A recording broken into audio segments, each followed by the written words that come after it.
আসসালামু আলাইকুম সকলকে। আমি মোহাম্মদ ফাহিম আশরাফ আসিফ, ঢাকা বিশ্ববিদ্যালয় থেকে আজকে তোমাদের জন্য নিয়ে এসেছি তথ্য যোগাযোগ প্রযুক্তির জন্য একটা স্পেশাল ক্লাস। খুব সহজ কিছু প্রশ্ন আজকে আমরা দেখতে যাচ্ছি, কিন্তু প্রশ্নগুলো একটু অন্যরকম। তো এক কথায় উত্তর এবং খুবই গুরুত্বপূর্ণ একটা টপিক। এই অধ্যায় থেকে খুব সহজেই কিন্তু অনেকগুলো মার্ক কমন পাওয়া যায়। তো এরকম আজকে আমরা 30টি প্রশ্ন দেখতে যাচ্ছি। সো খুব দ্রুতই তোমরা সকলেই জয়েন হয়ে যাও এবং তোমাদের বন্ধু বান্ধব পাড়া প্রতিবেশী যারা আছে সকলকে একটু মেনশন দিয়ে ফেলো। আমরা আইসিটি নিয়ে কিন্তু অনেক রকমের দুশ্চিন্তার মধ্যে থাকি, সেরকম আইসিটি রিলেটেড দেখো আমরা 30টা প্রশ্ন সাজিয়েছি তোমাদের জন্য, যেখানে তোমরা আজকের ক্লাসটির পরে আমি মনে করি তৃতীয় অধ্যায়ের এই এমসিকিউগুলো থেকে অন্তত ঘুরে ফিরে 3টা থেকে 4টা প্রশ্ন কিন্তু আসে। তো শুরুতে আমি দেখতে পাচ্ছি মাহমুদা মারিয়া চলে এসেছো। মারিয়া কেমন আছো? তোমার ফ্রেন্ডদেরকে বাকি যারা আছে খুবই গুরুত্বপূর্ণ বিভিন্ন গ্রুপগুলোতে দিতে পারো, মেনশন করে দিতে পারো, খুব দ্রুত জয়েন হয়ে যাও। ওকে, অনেকে চলে এসেছো। আজকে আমার তোমাদের প্রথম ক্লাস। আমি আবারও বলি, আমি ফাহিম আশরাফ আসিফ, ঢাকা বিশ্ববিদ্যালয়ের পড়াশোনা করছি department of peace and conflict স্টাডিজে। সেই ক্ষেত্রে চলো আজকে আমরা তথ্য প্রযুক্তির ক্লাসটি শুরু করব।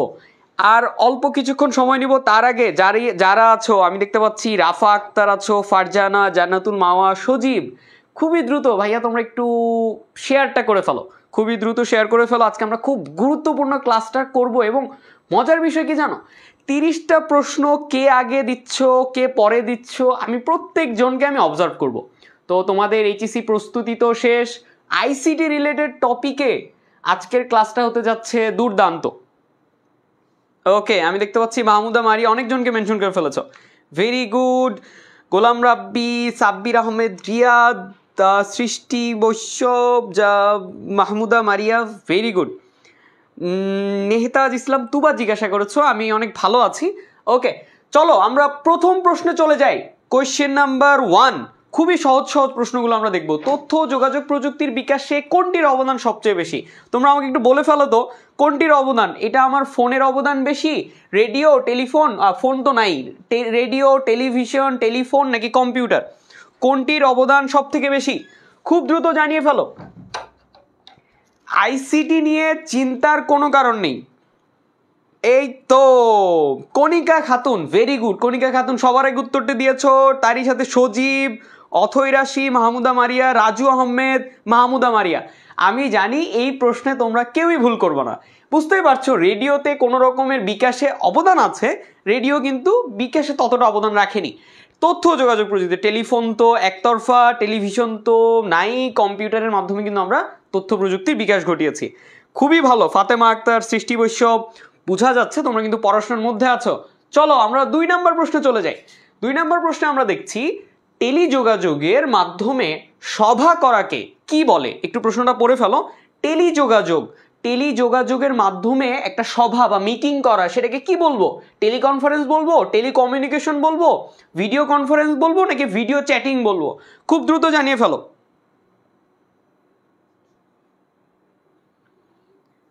ওকে, আমি এখানে দেখতে পাচ্ছি ফারজানা আক্তার অ্যান্সার করেছো। ভিডিও কনফারেন্স বলছো অনেকে আবার বলছো টেলিকমিউনিকেশন, অনেকে আবার বলছো যেমন সাব্বির আহমেদ, রিয়াদ বলছো 2 ক। আমি সজীবের উত্তরটা পেয়েছি ভিডিও কনফারেন্স।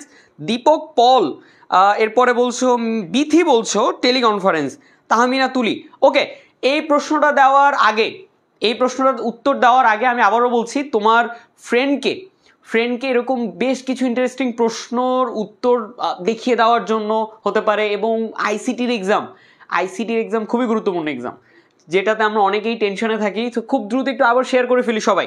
অনেকেই হয়তো আমরা শেয়ার করিনি এখনও, যারা আমরা শেয়ার করিনি খুব দ্রুত শেয়ার করে ফেলি। আমি এই অ্যান্সারটা বলছি, কিন্তু অনেকেই একটা বিষয় যে দেখছি তোমরা ভুল উত্তর দিয়েছো, আমি এখানে যেমন বেশ কিছু ভুল উত্তরও কিন্তু পেয়েছি। খুব দ্রুত শেয়ার করে ফেলো। ইশরাত জাহান আপু একটু ভুল হয়ে গেছে, এখানে একটু খেয়াল করো। ইশরাত জাহানের উত্তরটা সঠিক আছে। যারা এ বলছো, যেমন রাজু আহমেদ বলছো এ, ইশরাত জাহান বলেছো এ, জুমাইয়া জাহান বলেছো এ, সুকর্ণা তালুকদার বলেছো এ। তো সঠিক উত্তরটা এখানে টেলিকনফারেন্স। যারা বলেছো ভিডিও কনফারেন্স বা ভিডিও চ্যাটিং তারা কিন্তু ভুল উত্তর দিয়েছ। ভিডিও কনফারেন্স আলাদা। ভিডিও কনফারেন্স যদি আমি এখন জুম মিটিংয়ে করি, ভিডিও কনফারেন্স যদি আমি জুমে বসে বা গুগল মিটে বসে যদি করা হয়, তোমরা যে অনলাইনে ক্লাসগুলো করো বা আমরা এখন ভার্সিটিতে উঠে যে অনলাইনে ক্লাসগুলো করি, সেটাকে আমি বলছি ভিডিও কনফারেন্স। কিন্তু এখানে বলা হচ্ছে টেলিযোগাযোগ। টেলিযোগাযোগের মধ্যে কনফারেন্স। আমরা অনেক সময় কনফারেন্স কল করি না, ফোনে কথা বলছি, আরও দুইজনের সাথে একসাথে ফোনে কথা বলছি, অর্থাৎ এক ফোনে আমি দুইজনের কথা শুনতে পাচ্ছি, অর্থাৎ আরেকটা ফ্রেন্ড অন্য একটা ফোন দিয়ে কনফারেন্সে আছে, সেটাকে আমরা বলছি টেলিকনফারেন্স। চলো আমরা 3 নাম্বার প্রশ্নে, এরকম আর মাত্র 27টি প্রশ্ন আছে, খুব দ্রুত আমরা শেষ করে ফেলবো। 3 নাম্বার প্রশ্ন আমরা দেখতে পাচ্ছি, রোগী দূরের ডাক্তারের কাছ থেকে সেবা পেতে পারে কোনটির মাধ্যমে? তুমি ডাক্তার, তুমি একটা রোগীকে দেশের বাইরে বসে চিকিৎসা দিবা, অর্থাৎ তুমি যদি হও ডাক্তার, আমি তোমার কাছ থেকে ভিডিও কলের মাধ্যমে কি নিব? সেবা নিব। আমি অলরেডি উত্তরটা বলে ফেলেছি, খুব দ্রুত তোমরা উত্তরটা দিয়ে ফেলো। 3-এর এ আমি দেখতে পাচ্ছি সুকর্ণা তালুকদার বলছো, মাহমুদা মারিয়া, কণিকা খাতুনও বলেছো, তাবাসসুম অন্তি, ভেরি গুড, তুবা, জান্নাতুল মাওয়া, অনেকেই দেখছি সঠিক উত্তর দিয়েছ। কিন্তু একটু দুঃখের বিষয়, তোমরা কিন্তু খুব স্বার্থপর, তাই না? তোমাদেরকে দেখে কিন্তু সেটা মনে হয় না, বা তোমরা এইচএসসি 24 ব্যাচের স্টুডেন্ট, তোমরা ক্লাসটি শেয়ার করেছো মাত্র 19 জন। খুবই দুঃখজনক বিষয় যে তোমরা কি চাও না যে ক্লাসগুলো আরও কিছু ফ্রেন্ডরা মিলে তোমরা একসাথে করো? খুবই ডিসঅ্যাপয়েন্টিং এটা যে তোমরা ক্লাসগুলো শেয়ার করতে চাও না। এটা ক্লাসটি শেয়ার করে ফেলো, ততক্ষণ পর্যন্ত আমি দেখি সঠিক উত্তরটা। তাসলিমা গিনি কিন্তু বলেছো টেলিকনফারেন্স বলেছো, না না, এটা কিন্তু ভুল উত্তর হয়েছে। 3-এর এ যারা সঠিক উত্তর দিয়েছো, 3-এর এ, যেমন আমি দেখি সিয়াম উত্তর দিয়েছো, রাহুল উত্তর দিয়েছো, ভেরি গুড রাহুল। সঠিক উত্তরটা হচ্ছে ভিডিও কনফারেন্স। বোঝাই যাচ্ছে খুব সহজ প্রশ্ন। চলো আমরা একটু আগাই, সামনে যাই। 4 নাম্বার প্রশ্ন, সাম্প্রতিক সময়ে কোনটির ব্যাপক প্রসার হয়েছে? সাম্প্রতিক সময়ে কোনটির ব্যাপক প্রসার হয়েছে? দেখো, একদম সিলি কিছু কোশ্চিন নিয়ে আজকে আমরা আলোচনা করছি, তো খুব দ্রুত শেষ করব। তোমরা উত্তরগুলো দিয়ে ফেলো, কয়েকজনের উত্তরগুলো আমি একটু দেখি। আমরা 4-এর সঠিক উত্তরটা আমরা দেখছি, কে দিচ্ছ সবার আগে? আমি কণিকা খাতুনের উত্তরটা আমি আগে পেয়েছি, কণিকা খাতুন, ভেরি গুড। এরপরে মাহমুদা মারিয়া আছো, অথই রাশি আছো, সুকর্ণা একটা দিব মায়ের, সুকর্ণার কিন্তু ভুল হয়েছে। সজীব, জান্নাতুল মাওয়া যারা বি বলছো, সাব্বির আহমেদ রিয়াদ বি বলছো, ওকে ভেরি গুড। সাম্প্রতিক সময়ে এই ইন্টারনেটের কিন্তু ব্যাপক প্রসার হয়েছে, ইন্টারনেটের ব্যাপক প্রসার হয়েছে। তার মধ্যে তোমরা তো এইচএসসি পরীক্ষার্থী, বুঝতে পারছি একটু টেনশনে আছো। এই টেনশনের মধ্যে আমি তোমাদেরকে কিছু গল্প শোনাবো। এরকম একটা গল্প, আমি আজকে আমার জীবন থেকে একটা গল্প শোনাবো। তো চলো আমি একটা গল্প বলি তোমাদেরকে। যখন আমি ঢাকা বিশ্ববিদ্যালয়ে চান্স পাওয়ার পর কি হয় সাধারণত, যে ফ্যামিলি মেম্বার থেকে কেউ আসে ভর্তি করানোর জন্য, এরকম। তো ততক্ষণে আমার রেজাল্টটা জাস্ট আসছে, তখন আমি বিউপিতে ক্লাস করতেছি, মানে বিউপিতে আমি ক্লাসও অ্যাটেন্ড করতেছিলাম। আমি জানি যে শেষের দিকে গিয়ে ক্যান্সেল করব। তো বিউপিতে ক্লাস করার ফলে একদিন আমার আব্বু আসলো। আব্বু এসে বলতেছে যে চলো, তখন আমি মিরপুরে আছি। আব্বু বলল যে চলো তোমার ভার্সিটিটা দেখে আসি। আব্বু কোনোদিন ঢাকা বিশ্ববিদ্যালয়ে আসে নাই ওভাবে। এখন আব্বুকে নিয়ে আমি আগে কোনোদিন ঢাকা ভার্সিটিতে আসিনি। আমি ভর্তি পরীক্ষা দিয়েছি রংপুর বেগম রোকেয়াতে, তো ওভাবে ঢাকা ইউনিভার্সিটি ক্যাম্পাসে আসা হয়নি। অনেক আগে মনে আছে এক ভাইয়ের সাথে আসছিলাম, তো আমি জাস্ট কার্জন এরিয়াটা ঘুরছি। তা আমি জানি যে ঢাকা ইউনিভার্সিটি হচ্ছে কার্জন এরিয়া। এখন কার্জন এরিয়াতে আমি আব্বুকে নিয়ে গেছি রিক্সাতে করে, যে আব্বু আমি এটাই হচ্ছে ঢাকা ভার্সিটি।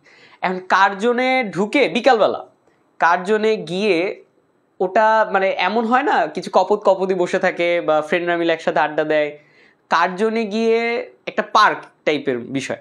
এখন এমন হয়েছে যে আব্বু আমাকে জিজ্ঞাসা করছে তোমার ভার্সিটি কি এইটাই, মানে এইটাই তোমার এখানেই তোমাদের এইভাবে ক্লাস হবে? তা আমি এখন তো সোশ্যাল সায়েন্স বিল্ডিংয়ে, তখন আমি ওই দিকটা জানি না যে ওই পাশে আমাদের বিল্ডিংগুলো আছে।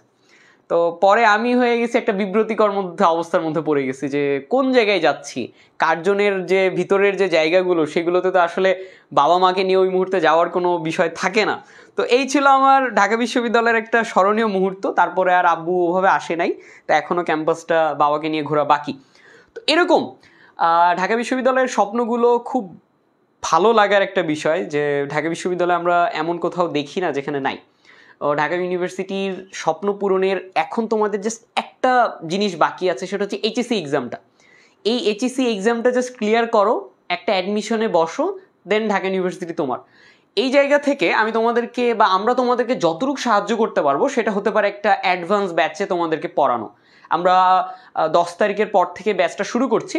সেই ব্যাচে দেখো আমরা ক্লাসগুলো কিন্তু 50টা করে ক্লাস দিয়েছি এবং খুবই ডিটেলস আমরা এবছর যেভাবে সার্ভিস দিয়েছি খুব ডিটেলসে কিন্তু আমরা তাদেরকে সেগুলো পড়িয়েছি। সেই ক্ষেত্রে ফাইনাল মডেল টেস্ট আছে 20টি এবং তোমরা দেখতেই পাচ্ছ আমরা কোর্স ফিটা বেশ কমিয়ে রেখেছি জাস্ট তোমাদের এই শুরুতে যাতে তোমরা ইনশিওর করতে পারো এই জায়গা থেকে। তো খুব একটা মজা, অনেকে দেখতে পাচ্ছি হাসতেছো, যেমন মারিয়া হাসতেছো, জান্নাতুল ফেরদৌস, আসলে খুবই স্মরণীয় মুহূর্ত ছিল। আমি মূলত খুব একটা ইয়ার মধ্যে পড়ে গেছিলাম যে আরে ভাই নিয়ে আসলামটা কোথায়, আসে দেখি সবাই হাত ধরে বসে আছে, মানে কি যে করবো ওই জায়গায়। তো পরে বের হয়ে গেছে খুব দ্রুত। ওকে, 5 নম্বর প্রশ্ন চলো। তথ্য প্রযুক্তি বলতে মূলত কি বোঝায়? একদম ছোট বাচ্চার প্রশ্ন, দেখি তোমরা বড় বাচ্চারা কত দ্রুত উত্তর দিতে পারো। 5 নাম্বার, খুব দ্রুত উত্তর দিয়ে ফেলো, খুবই দ্রুত। তথ্য প্রযুক্তি বলতে কি বোঝায়? আর মাত্র 25টা প্রশ্ন আছে, আর মাত্র 25টা প্রশ্ন, আমরা 10 মিনিটের মধ্যে ইনশাল্লাহ শেষ করে ফেলবো।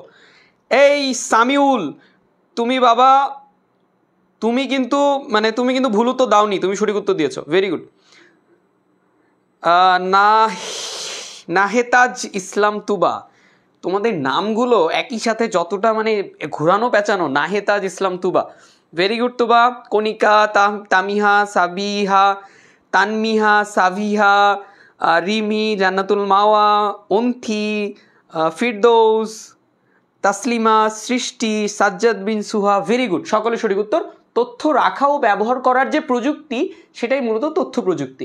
ওকে, আমরা 6 নম্বর প্রশ্ন চলে যাই। স্কাইপ বা স্কাইপি বলতে কি বোঝায়? স্কাইপির যুগ পার হয়ে গেছে, এখন কিসের যুগ? এখন জুমের যুগ, এখন হচ্ছে গুগল মিটের যুগ। সো স্কাইপি বলতে কি বোঝায় একটু দ্রুত আমাকে জানিয়ে ফেলো। মনে করো আমি জানি না, একটু দ্রুত আমাকে জানো। তোমরা একটু 5-এর অ্যান্সার দিচ্ছ না 6-এর অ্যান্সার দিচ্ছ, এটা একটু আমাকে জানিয়ে রাখো, কমেন্টগুলো পড়তে সুবিধা হয়। যেমন সাগর বা ছোট ভাই, তোমরা একটু জানিয়ে দাও।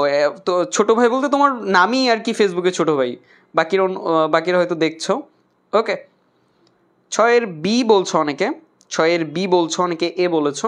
ইসরাত জাহান, ইসরাত আপু ভুল হয়েছে, জান্নাতুল মাওয়া, ভেরি গুড। 6-এর বি যারা সঠিক উত্তর দিচ্ছ, সামিউল ভুল করেছ, 6-এর বি হচ্ছে সঠিক উত্তর। দেখো স্কাইপে একটা ভিডিও চ্যাটিং ব্যবস্থার মাধ্যম। ভিডিও চ্যাটিং আমরা অনেক সময় এই যে মেসেজিং যে বলি না, সেটাকে আমরা চ্যাটিং হিসেবে বলি, কিন্তু এরকম অপশনে যদি ভিডিও চ্যাটিং থাকে সেটাকে ভুল ভাবা যাবে না। ভিডিও চ্যাটিং ব্যবহারের মাধ্যম হচ্ছে স্কাইপি, অর্থাৎ গুগল মিট বা জুমে আমরা যেটা করি সেটা কিন্তু স্কাইপি। ওকে, 6 থেকে তো 7-এ আসলাম, আমরা টপ 10-এ এখনো আছি। বর্তমান সময়ের আধুনিক সকল যোগাযোগ ও সম্প্রচার ব্যবস্থায় মূলত কি নির্ভর? যোগাযোগ ও সম্প্রচার ব্যবস্থায় মূলত কি নির্ভর? স্যাটেলাইট, রেডিও, টেলিভিশন নাকি দৈনিক পত্রিকা? খুবই দ্রুত অ্যান্সার দিয়ে ফেলো। আমি তোমাদেরকে প্রশ্নগুলো এক কথায় প্রশ্ন, এখানে কোনো বাইনারি ওয়ার্ড নাই, এখানে কোনো ম্যাথমেটিক্যাল টার্ম নাই, এখানে কোনো সি প্রোগ্রামিং নাই। খুব দ্রুত অ্যান্সার দিয়ে ফেলো। কণিকা খাতুন, ভেরি গুড। 7-এর এ বলেছ, সামিউল এ বলেছ, মাহমুদা সজীব, জান্নাতুল ফেরদৌস, জান্নাতুল মাওয়া দুইজনই এ বলেছ। নেহেতাজ ইসলাম তুবা, তুবা একটা দিব একদম, তুবার উত্তরটা ভুল হয়েছে। রেডিওর মাধ্যমে কি কখনো যোগাযোগ ও সম্প্রচার ব্যবস্থা নির্ভর করছে রেডিওতে? কখনোই না। এটার সঠিক উত্তরটা আমরা কি জানি? স্যাটেলাইট, তাই না? স্যাটেলাইট হচ্ছে সঠিক উত্তর। স্যাটেলাইটের মাধ্যমে, এই যে বঙ্গবন্ধু স্যাটেলাইট বলো, এগুলোর মাধ্যমে কিন্তু সম্প্রচার হয়। তুমি একটা লাইভ ক্রিকেট খেলা দেখতে পাচ্ছ বা আমাকে যে লাইভ দেখতে পাচ্ছ, সব কিছুর মধ্যে কিন্তু একটা স্যাটেলাইটের যোগাযোগ ব্যবস্থা আছে।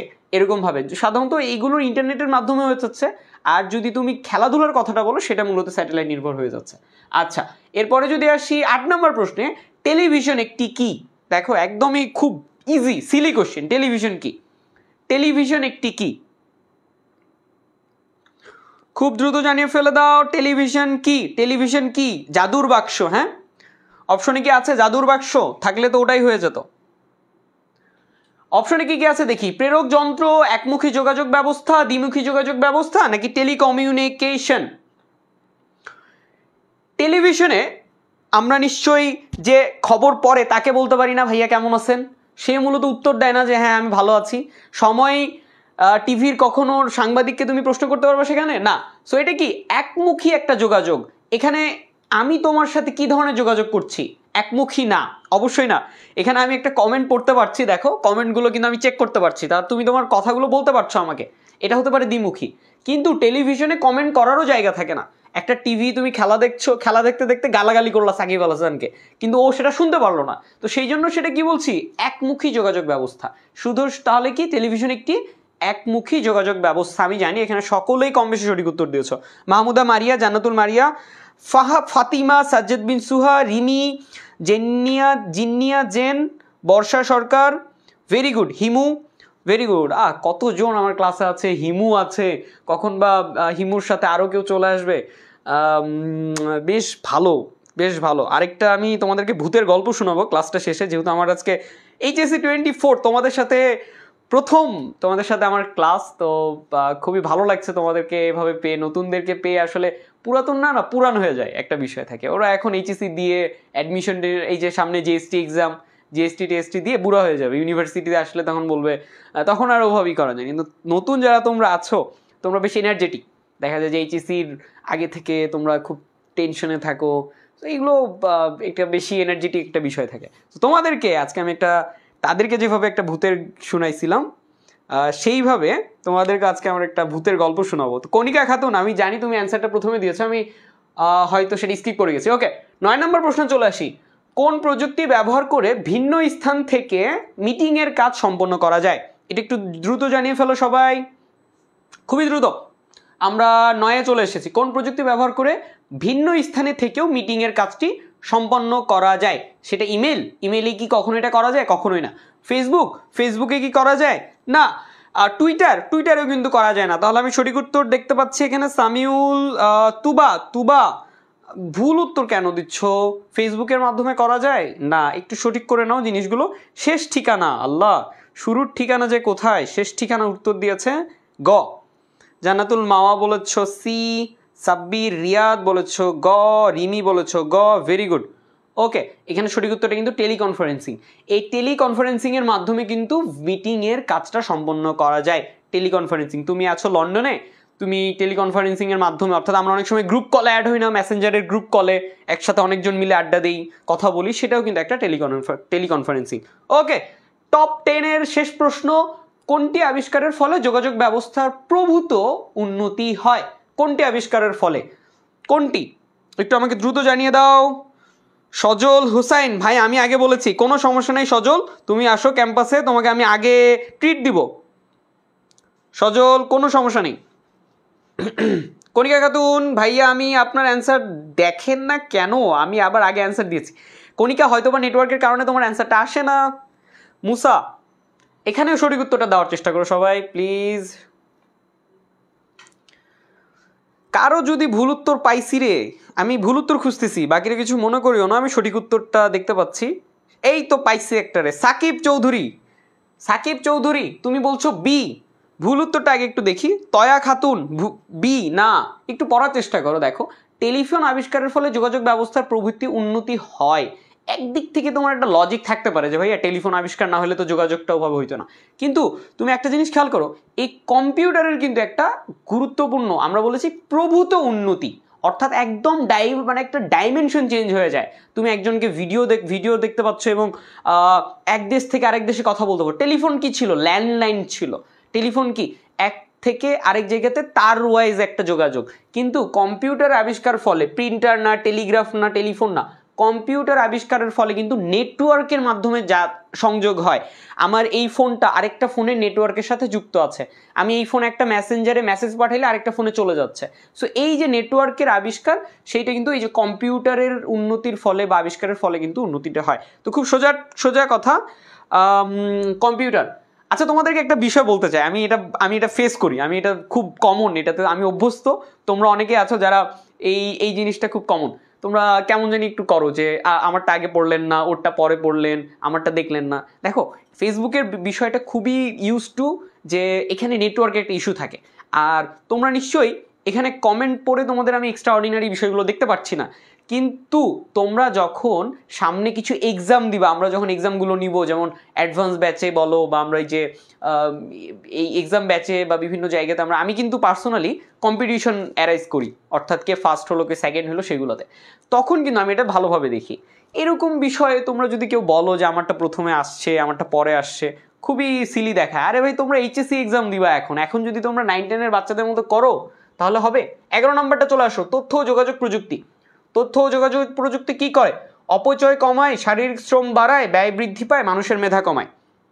খুবই রিমি বলছো ক, ইশরাত জাহান বলছো ক, অপচয় কমায়। এই তো খুবই খুবই খুবই খুবই খুবই সহজ প্রশ্ন। তথ্য ও যোগাযোগ প্রযুক্তি কি করে?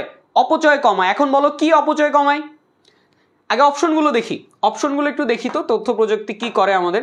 এই যে একটি স্মার্ট বোর্ডে তোমাদেরকে আমি ক্লাস নিচ্ছি, আমাকে লিখতে হচ্ছে না, আমার কালি ক্ষয় করতে হচ্ছে না। আমার যদি এখানে চক ডাস্টার থাকতো, চক ডাস্টার অথবা হোয়াইট বোর্ডের মার্কার, তাহলে কি করতে হতো? আমাকে লিখতে হতো, এই যে কোশ্চিন 11 লিখতে হতো। তারপর তথ্য যোগাযোগ প্রযুক্তি, এতগুলো অপশন লিখা কি ছিল? অপচয় ছিল না?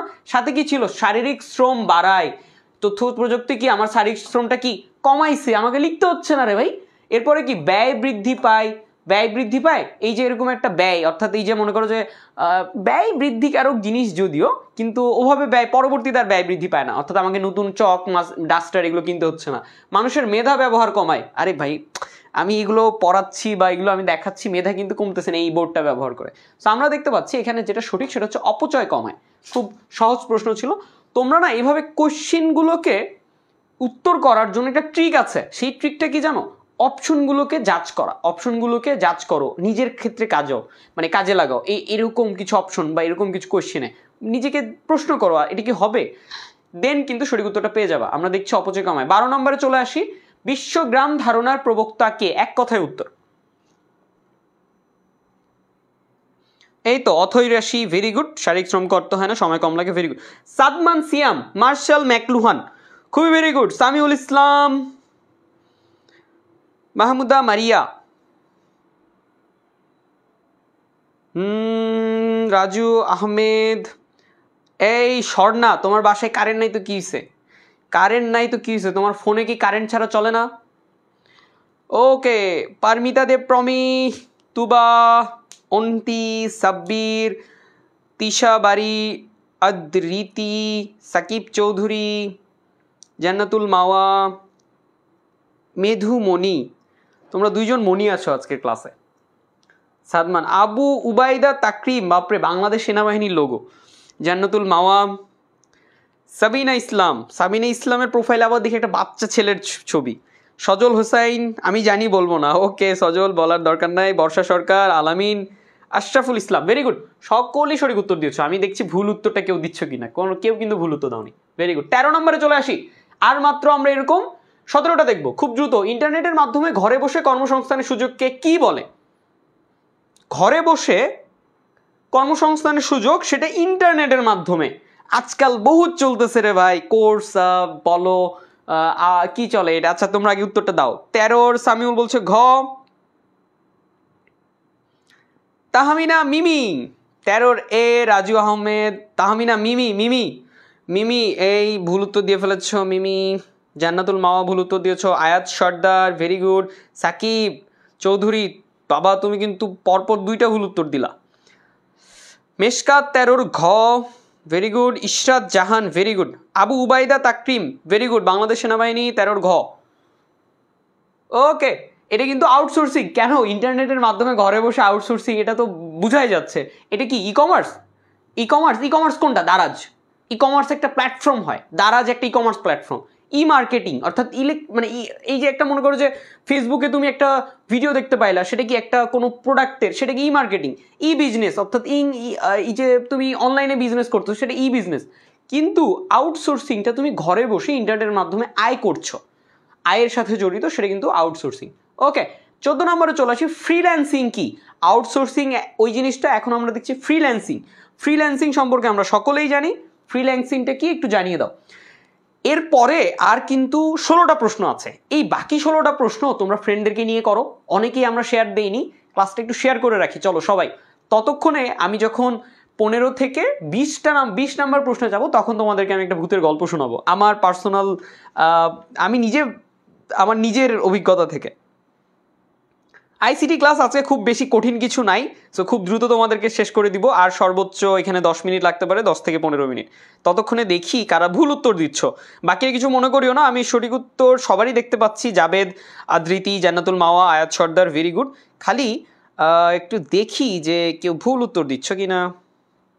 না,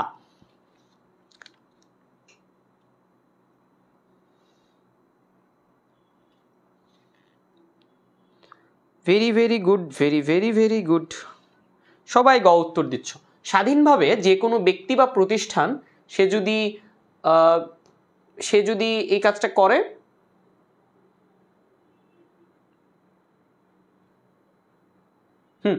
ফ্রিল্যান্সিং কি স্বাধীনভাবে যে কোনো ব্যক্তি বা প্রতিষ্ঠান কাজ করা।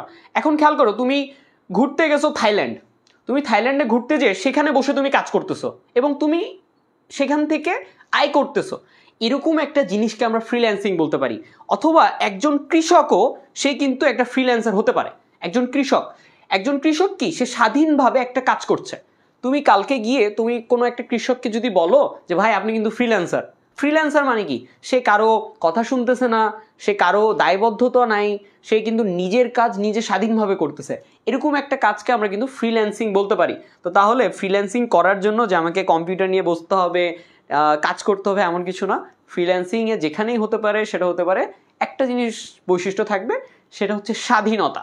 তুমি স্বাধীন, তোমাকে কোনো রকমের কোনো কিছু নাই, তুমি নিজের মতো কাজ করতেছো।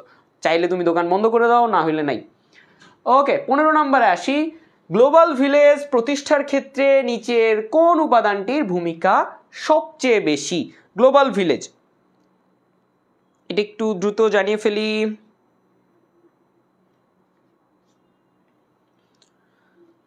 দ্রুত দ্রুত দ্রুত জানিয়ে ফেলি, খুবই দ্রুত। হৃদয় সরকার বলছো ক।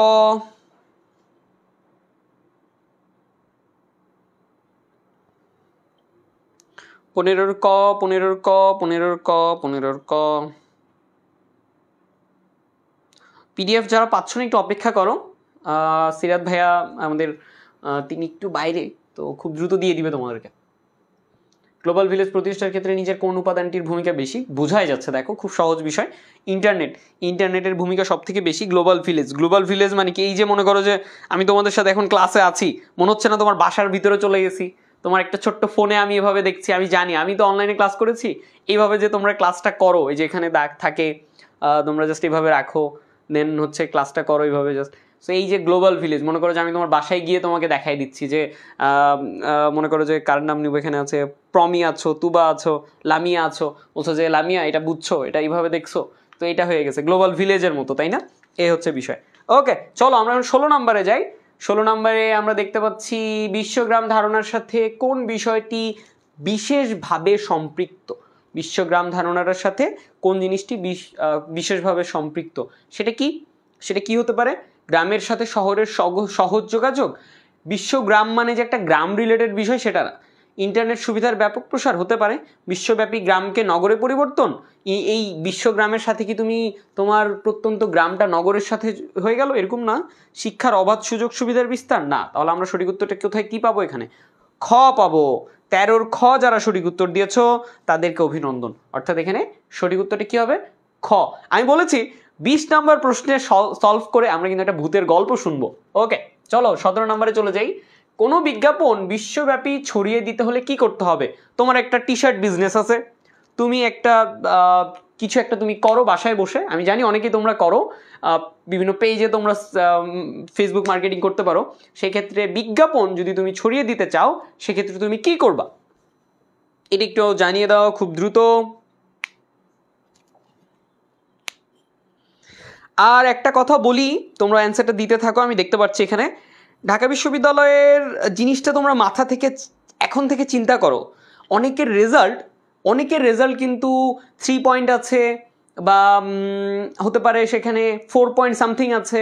অনেকে কষ্ট পেয়েছো এসএসসি রেজাল্টে, থাকে না, গোল্ডেন পাইছে, বাড়ির পাশের ভাবির ছেলে, পাশের বাসার আন্টির ছেলে গোল্ডেন পাইছে, তোমাকে মিষ্টি আনে দিছে। তুমি এসএসসি পরীক্ষাতে সেদিন কি পাও নাই? 4.5 পেয়ে বসে আছো। সেখানে তুমি গোল্ডেন পাও নাই, গোল্ডেন তো পরের বিষয়, 4 পয়েন্টে নিচেও চলে আসছে। কিন্তু তোমার যদি একটা ভালো ইউনিভার্সিটি, এটা হতে পারে রাজশাহী, চট্টগ্রাম, জাহাঙ্গীরনগর, ঢাকা বিশ্ববিদ্যালয়, এরকম বিশ্ববিদ্যালয়গুলোতে তোমার যদি পড়ার স্বপ্ন থাকে, সেই পড়ার স্বপ্নের বাধা হয়ে দাঁড়াবে একটা জিপিএ পয়েন্ট। একটা জিপিএ পয়েন্ট। আমার এমন কিছু আমরা গত বছর দেখেছি, কিছু কিছু স্টুডেন্ট ছিল যারা অ্যাপ্লাই করতে পারে নাই, শুধুমাত্র এসএসসিতে ভালো ছিল, এইচএসসিতে এসে খারাপ করছে, অথবা এসএসসিতে খারাপ ছিল, এইচএসসিতেও খারাপ করছে। তো জিপিএ খুবই গুরুত্বপূর্ণ একটা ফ্যাক্টর। এর পাশাপাশি জিপিএতে তোমাদের মার্ক আছে। ঢাকা ইউনিভার্সিটিতে তোমার জিপিএতে মার্ক আছে 20, অর্থাৎ তুমি এখানে যদি 5 পাও, এখানে যদি 5 পাও, 10 ইন্টু 2 হচ্ছে 20 মার্ক। সো এই 20 মার্কের মধ্যে তোমার যদি জিপিএতে এইচএসসিতে 5 থাকে, তাহলে তুমি অলরেডি 10 মার্ক এগিয়ে যাচ্ছ। সো কখনো এইচএসসিকে কিন্তু হেলাফেলা করা যাবে না। কোনো বিজ্ঞাপন বিশ্বভাবে ছড়িয়ে দিতে হলে আমি যেটা করব সেটা হচ্ছে ওয়েবসাইটে দিব। সাইনবোর্ড টাঙাতে হবে, আমি তো ভাই আমেরিকাতে যে একটা সাইনবোর্ড টাঙাতে পারবো না। আমি তো পত্রিকায়, আমেরিকা নিউ ইয়র্ক টাইমসে আমি পত্রিকা দিতে পারবো না। আমি তো রেডিওতে প্রচার করতে পারবো না। আমি হয়তো বাংলাদেশের রেডিওতে প্রচার করতে পারবো, কিন্তু বাংলাদেশের ওই রেডিও 2.9 এটা তো বাইরের দেশে যাবে না। সো আমি কি করবো, একটা ওয়েবসাইটে দিতে পারবো। সেই ওয়েবসাইট হতে পারে গুগলের বিভিন্ন ওয়েবসাইট হতে পারে, সেই ওয়েবসাইটের মাধ্যমে কিন্তু পুরো বিশ্বব্যাপী সেটা ছড়িয়ে যাবে। তাহলে সঠিক উত্তরটা কি? গ। সঠিক উত্তরটা গ। আমি জানি সকলেই কম বেশি সঠিক উত্তর দিয়েছ। ওকে, 18 শেষ 12টি প্রশ্নের মধ্যে চলে এসেছি। তো তোমরা আমাকে একটু জানাও, তোমরা কি গল্পটা শুনতে আগ্রহী কিনা। আমি তো কারো আগ্রহ দেখলাম না। যদি না হয় তাহলে অন্য একদিন শোনাবো। ওকে, হারবার্ট মার্শাল ম্যাকলুহান নিচের কোন দেশটির অধিবাসী ছিলেন? এটা একটু জানিয়ে ফেলো।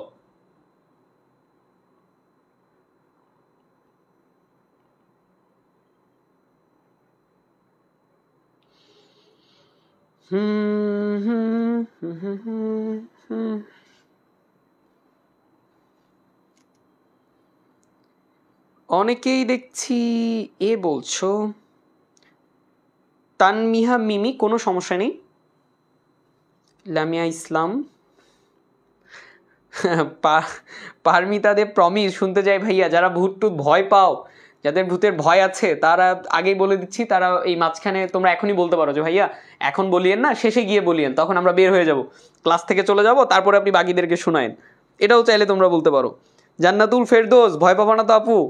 এই যে আগ্রহী বলে যে তুমি মেসেজটা মানে এই কমেন্টটা দিলা, এই কমেন্টের পরে যদি আমি বলার পরে তুমি যদি কোনো কারণে ভয়টয় পাও, তখন কিন্তু আবার দোষ নাই। অনেকেই ভয় পাও, যেমন তানমিহা মিমি বলছে আমি ভয় পাই। তার মধ্যে আমি সঠিক উত্তরও দেখতে পাচ্ছি, সাগর বিশ্বাস। আচ্ছা, সাবরিনা মিম ভুল উত্তর দিয়েছ আপু। সঠিক উত্তরটা হবে 18 ঘ। সেটা কি? কানাডা। এই যে হারবার্ট মার্শাল ম্যাকলুহান, যিনি কিনা বিশ্ব গ্রামের ধারণাটা দিয়েছেন, গ্লোবাল ভিলেজের তিনি ধারণা দিয়েছেন, তার কোন দেশের অধিবাসী? তিনি হচ্ছে কানাডার অধিবাসী। এই ধরনের প্রশ্নগুলো কিন্তু তোমাদের এক্সামে আসতে যাচ্ছে। খুবই কমন কিছু প্রশ্ন, এই ধরনের প্রশ্নগুলোই তোমরা পেতে যাচ্ছ। সো খুবই গুরুত্বপূর্ণ বিষয়, এগুলো একটু তোমরা দেখে নাও যে কোন দেশের অধিবাসী। তিনি হচ্ছেন কানাডার অধিবাসী। ভাই ভয় পাই কিন্তু শুনতে খুব ভালো লাগে, এটা আবার কেমন হয়ে গেল? ভয় পাচ্ছ আবার শুনতে ভালো লাগছে। আচ্ছা ঠিক আছে, তাহলে আমি ওভাবেই, আচ্ছা তাহলে আমি বলবো, ঠিক আছে? তার আগে তোমরা অন্তত এতটুকু তো কাজটা করতে পারো যে আচ্ছা ফ্রেন্ডদেরকে নিয়ে ভূতের গল্পটা শুনি, বা তোমার কোনো ক্লোজ ফ্রেন্ড যাকে কিনা তুমি ভূতের গল্পটা শোনাতে চাও, সেও কিন্তু চাইলে এখানে আসতে পারে। তো তাকে একটু মেনশন করে দাও, তাকে শেয়ার করে দাও। আর দুটো প্রশ্ন পরে আমরা এটা মানে গল্পটা শুনবো। চলো, আমি কিন্তু ক্লাসে এরকম গল্প করার চেষ্টা করি, মনে হয় না যে কিরে ভাই কোনো রকমের কোনো যোগাযোগ নাই, খালি জাস্ট প্রশ্ন পড়াচ্ছি, উত্তর দিচ্ছি। এই তো তাকরিম বলছো ভয় পাই না, হ্যাঁ ভেরি গুড। চলো আমরা 19 নাম্বার দেখি। বিশ্বগ্রামের মেরুদণ্ড কোনটি? খুব দ্রুত উত্তর দাও। সাবরিনা মিম ভুল উত্তর দিও না। সামিউল ইসলাম, তুবা উত্তরটা দাও আগে।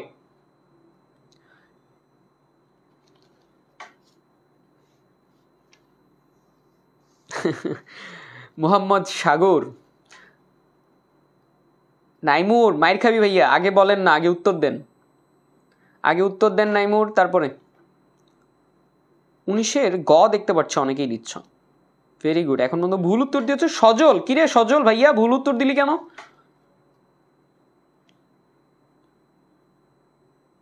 না আদৃতি জানি না, ঘ হবে না। মিম হায়াত রহমান মিম, না আপু 4 হবে না। তানমিহা মিমি আবার ডিলিট করে দিলে কমেন্ট, হ্যাঁ ওকে ওকে ওকে, অনেকে ভুল উত্তর দিয়েছে, এই প্রশ্নটা হয়তো অনেকে জানতা না। আচ্ছা জেনে ফেলো আজকে, বিশ্বগ্রামের মেরুদণ্ড হচ্ছে কানেক্টিভিটি, খুবই গুরুত্বপূর্ণ। বিশ্বগ্রাম মানে হচ্ছে কানেক্টিভিটি। তুমি তোমার সাথে আমার যে যোগাযোগ, আমি ঢাকায় বসে আমার ইউনিভার্সিটির ক্যাম্পাস এরিয়ার মধ্যে বা একটু বাইরে, আমি এখন আছি ঢাকেশ্বরী মন্দিরের পাশে, তো এই যে একটা হচ্ছে লালবাগ এরিয়ার মধ্যে আমি আছি ঢাকার মধ্যে, কিন্তু তুমি এই যে আমি যদি বলি এখানে কে আছে, কে জানি বললো এখানে, যেমন হচ্ছে সজল, সজল বললো যে সে হচ্ছে কুমিল্লা ইসলামিক ইউনিভার্সিটির পাশে আছে।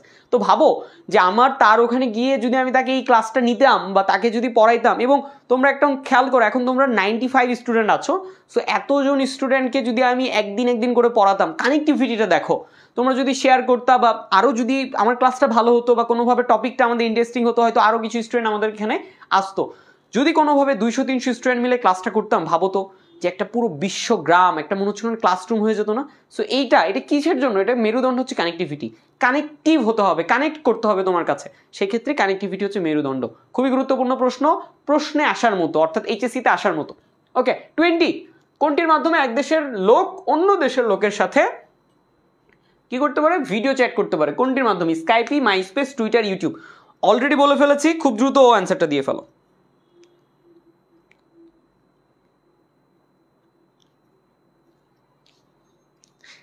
ভূতে আমায় ভয় পায়। আচ্ছা তাপসিন, তানহা তাপসিন বলছে ভূতে আমার ভয় পায়, তাহলে আর না বলি।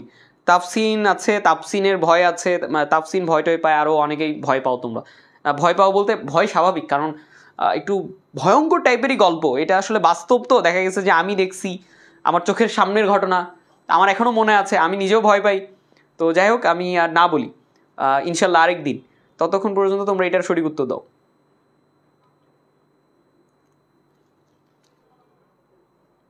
এটা আমরা দেখতে পাচ্ছি, এটা আমি জানি যে সকলেই সঠিক উত্তর দিবে।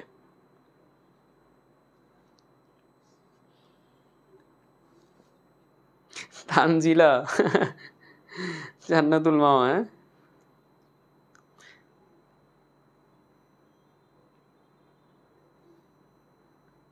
এই তো তানহা তাপসিন, ভূতে আমি ভয় পাই, তাহলে আর না বলি। যা ভয় পেলে তখন দেখা যাবে যে আমার গত ব্যাচের স্টুডেন্টের এক কথা মনে আছে, আমি যখন তাকে এই গল্পটা বলি, তো তার মা নাকি পাশে বসেছিল, অর্থাৎ ওই ওর নাম ছিল মেবি আসিফা বা এরকম, আমার আমার নাম আসিফ, তো আমার স্টুডেন্টের নাম ছিল আসিফা। তো সেই ক্ষেত্রে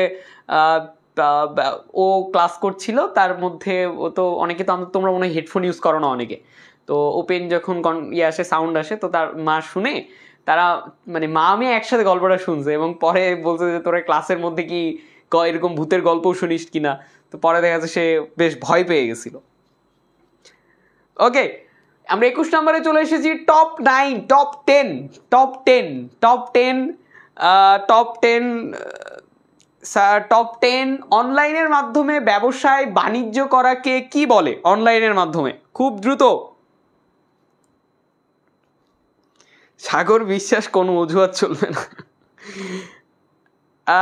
নাইমুর রহমান, কথা দিয়েছি, কথা রাখবো, কথা রাখবো। আচ্ছা ঠিক আছে, তার আগে যেহেতু দেখো আমাদের মধ্যে কিছু স্টুডেন্ট আছে যারা একটু ভয় পাদুরা বলা যায়, হ্যাঁ, যেমন আমরা এখানে দেখতে পাচ্ছি অনেকেই আছে, তার মধ্যে আমার প্রিয় তাপসিন। তাপসিন, তুমি যেহেতু ভয় পাও, তোমার জন্য একটা সলিউশন, ক্লাস শেষ হওয়া মাত্রই তোমাকে চলে যেতে হবে, তুমি যাবা, তারপরে বাকি যারা আছে তারা মিলে আমরা ভূতের গল্পটা শুনবো।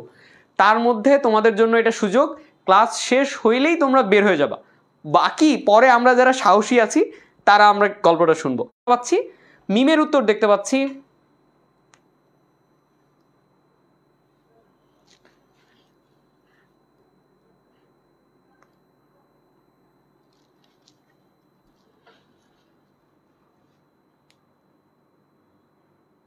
তোমরা কি ওকে ওকে ওকে, একটু একটু নেটওয়ার্ক ইস্যু ছিল, এখন মেবি সব ঠিকঠাক। তোমরা কি আমাকে দেখতে পাচ্ছ? সবাই কথা শুনতে পাচ্ছ? সবকিছু ঠিকঠাক?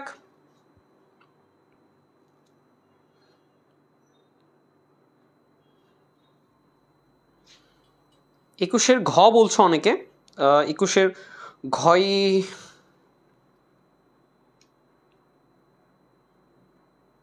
ওকে, সাগর বিশ্বাস জি বলেছো, ওকে ঠিক আছে। 21-এর ঘ দেখো, আমরা একটা কথা বলি এখানে, অনলাইনের মাধ্যমে ব্যবসা বাণিজ্য, আমি এর আগে বলে ফেলেছি, অনলাইনের মাধ্যমে যদি ব্যবসা বাণিজ্য করা সেটা হচ্ছে ই কমার্স। ইমেল কোনটা? অনলাইনের মাধ্যমে তুমি একটা কোনো ফাইল সেন্ড করলা, কোনো যোগাযোগ করছো সেক্ষেত্রে। ইবুক কোনটা? ইলেকট্রনিক বুক, সেটা হতে পারে পিডিএফ হতে পারে, তোমরা এই যে ক্লাসের পিডিএফটা যখন পড়বো সেটা হয়ে যাবে ইবুক। ই গভর্নেন্স কোনটা? নাগরিক সেবা, অর্থাৎ এই যে সরকার তোমাকে নাগরিক সেবা দিবে সেটা হতে পারে ই গভর্নেন্স। তুমি ঘরে বসেই বিদ্যুৎ বিল দিতে পারছো, তুমি ঘরে বসেই কোনো একটা সরকারি সেবা নিতে পারছো, সেটাই কি ই গভর্নেন্স, সেটার মাধ্যমে। কিন্তু তুমি যদি ই কমার্সের কথায় আসো, ই কমার্স কোনটা?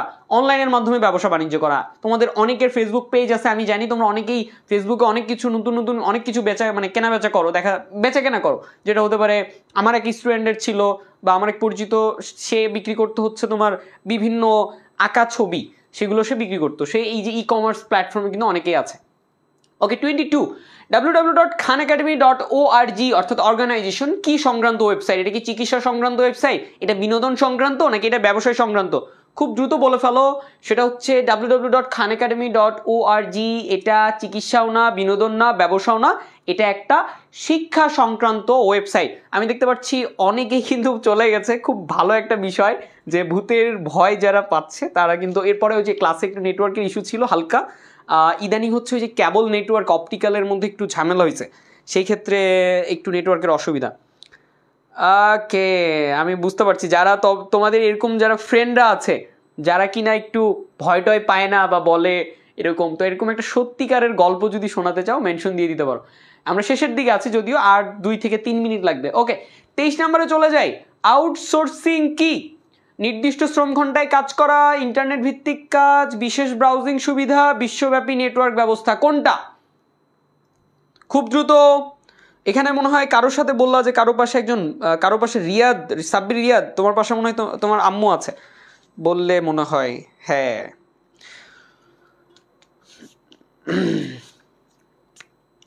ভূত প্রেমীরা একটু অপেক্ষা করো, 30টা প্রশ্ন জাস্ট শেষ করে ফেলি। 23 নম্বরের উত্তরটা আমি দেখতে পাচ্ছি এখানে তানজিলা ভুল উত্তর দিয়েছ আপু। সাগর ভুল উত্তর দিছিস ভাইয়া। শাওন ইসলাম সাগর। 23-এর খ সাবরিনা মিম মিম মিম মিম ভুল উত্তর। অথৈ রাশি, নাইমুর রহমান। ওকে, নাজু ভেরি গুড, সঠিক উত্তর। ইন্টারনেট ভিত্তিক কাজ হচ্ছে আউটসোর্সিং কাজ। দেখো এখানে একটু অপশনগুলো যাচাই বাছাই করো। প্রথমটা বলা আছে নির্দিষ্ট শ্রম ঘন্টায় কাজ করা। নির্দিষ্ট শ্রম ঘন্টায় অনেকে কাজ করে, সেটা হতে পারে তুমি যদি ইট ভাটার শ্রমিকদেরকে দেখো, তারা কিন্তু এই যদি শ্রম ঘন্টায় কাজ করা, সেটা কি হতে পারে? ইট ভাটার কিছু শ্রমিক হতে পারে, বা রিক্সা চালক অনেকে আছে, ঢাকার রিক্সা মামারা কিন্তু অনেকে এভাবে চুক্তিভিত্তিক কাজ করে। একটা রিক্সা নেয়, সে 6 ঘন্টার জন্য রিক্সাটা নেয় এবং 6 ঘন্টা পরে তাকে 100 টাকা রিক্সা সহ জমা দিয়ে যেতে হবে। সো এরকম হচ্ছে নির্দিষ্ট শ্রম ঘন্টায় কাজ, এটা নিশ্চয়ই আউটসোর্সিং না। ওকে, বিশেষ ব্রাউজিং সুবিধা আউটসোর্সিং, এটাতে একটা সোর্সের বিষয় আছে, আয়ের বিষয় আছে, সেটা কিন্তু ব্রাউজিং সুবিধা না। দুঃখিত, বিশ্বব্যাপী নেটওয়ার্ক ব্যবস্থা, এটাও কিন্তু আউটসোর্সিং না। ইন্টারনেট ভিত্তিক যে কাজ সেটাই হচ্ছে আউটসোর্সিং। এই কিরে, তোমরা আবার 100 জন চলে আসলা কিভাবে? এতজন থাকলে তো অসুবিধা, ভূতের গল্প বলে কথা।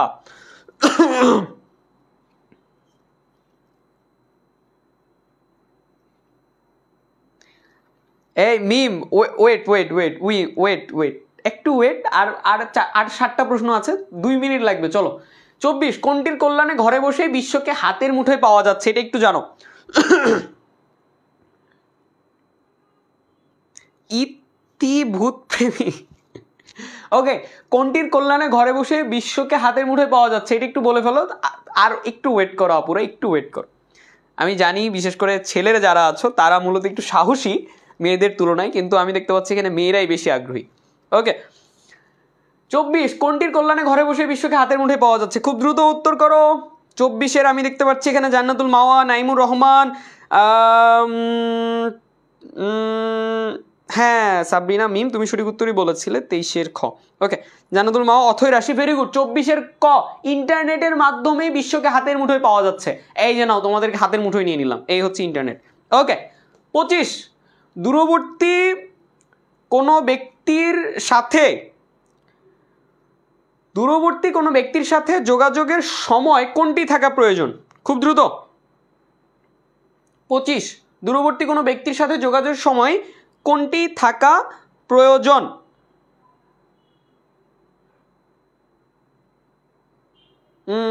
আয়াত Sardar, Samiul Islam, Ishrat Jahan Habiba, very good Habiba, very good Adriti. এটাও হবে ইন্টারনেট, অর্থাৎ দূরবর্তী কোনো ব্যক্তির সময়। Tanzila, very good. ওকে, চলো 26-এ চলে আসি। শেষ পাঁচটা প্রশ্ন আমরা এখন দেখছি। বহুল ব্যবহৃত সামাজিক যোগাযোগ মাধ্যম কোনটি? এক কথায় উত্তর। এই যে এখন কোথায় লাইভ হচ্ছে, লাইভটা হচ্ছে কোথায়? ফেসবুক। ফেসবুক হচ্ছে খুবই ব্যবহৃত, এটা বলার উপায় নেই তোমাদেরকে। ফেসবুকে তো দিনটাতে রিলস যারা দেখবি না ভাইয়া, মানে যারা রিলস দেখা বন্ধ করতেছো না, তাদের এইচএসসি কিন্তু একটু দূরে, মানে একটু অন্যরকম হয়ে যাবে। প্লিজ আমি বলবো এই ফোন অ্যাডিকশনটা কমিয়ে ফেলো। ফোনের অ্যাডিকশনটা যত কমাবা এই সময়টাতে, তত তোমার মেন্টালি তুমি আরও বেশি কি করতে পারবা, মনোযোগটা দিতে পারবা। খুবই গুরুত্বপূর্ণ একটা বিষয়, ফোনটাকে একটু দূরে রাখো প্লিজ। আমি তোমাদেরকে এটা রিকোয়েস্ট করছি। অ্যাডমিশন সিজনে আমি এমন কিছু স্টুডেন্টকে দেখেছি খুবই ভালো রেজাল্ট করছে, just because of they stay out of their phones. এই ফোনের জন্য যারা ফোনটাকে এত দূরে রাখছে, ফোনটার একটা ডিস্টেন্স মেনটেন করছে, দেখে খুবই ভালো করছে। ঢাকা ইউনিভার্সিটির ইকোনমিক্স নিয়ে পড়তেছে আমার এক ফ্রেন্ড, সে একটা কথা বলে যে দোস্ত আমি জাস্ট ফোনটা ইউজ করি নাই, বাকি টাইমটা আমার অটোমেটিকলি ভালো গেছে। সে এত ভালো পজিশন করছে, সে কিন্তু আজকে বেশ ভালো একটা জায়গায় আছে। ওকে, 27, দেশের অর্থনীতির চাকাকে বেগবান করার ক্ষেত্রে, দেশের অর্থনৈতিক চাকাকে বেগবান করার ক্ষেত্রে নিচের কোনটি নতুন মাত্রা যুক্ত করেছে? ফেসবুক, আউটসোর্সিং, গুগল নাকি সংবাদপত্র, কোনটা? 27, আর মাত্র 3টা প্রশ্ন আছে, খুব দ্রুত।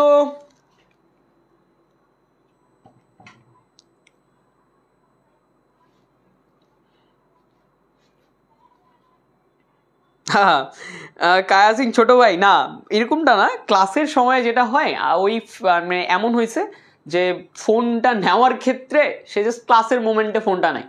নিজেকে যদি কন্ট্রোল না রাখতে পারো খুব টাফ হয়ে যাবে। ওকে ওকে, কিরে 110 জন কেন? এতজন ভূতের গল্প শুনলে তো সমস্যা। দেশের অর্থনীতি চাকাকে বেগবান করার ক্ষেত্রে নিজের কোনটি নতুন মাত্রা যুক্ত করেছে? খুব দ্রুত। আউটসোর্সিং নাকি কোনটা? ভুল উত্তর তো কারো দেখতেছি না রে।